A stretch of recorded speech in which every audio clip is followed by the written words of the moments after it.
देवी मंदिरात आज गुढीपाडव्यानिमित्ताने सालाबादप्रमाणे आई भगवतीच्या दरबारात ध्वजारोहण व कळसपूजन आणि गुढी उभारून गुढीपाडव्याची सुरुवात केली। आज वर्षाचा पहिला दिवस असल्याकारणाने सालाबादप्रमाणे ही पूजा करण्यात येते। या पूजेसाठी दरवर्षी वेगवेगळे यजमान येत असतात। तर आज मुंबई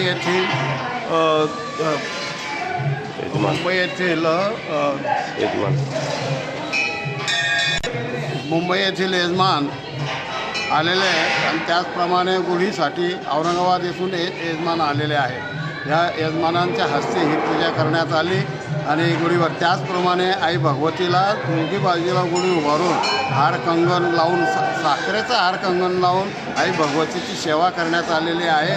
सेवेचं काम पुजारी चंद्रशेखर गुरव यांनी केलेलं आहे आणि या निमित्ताने आणि नऊ वर्षाच्या निमित्ताने गुढीपाडवा निमित्ताने सर्व भाविक भक्तांना धुळे महानगरातील नागरिकांना शुभेच्छा। धन्यवाद।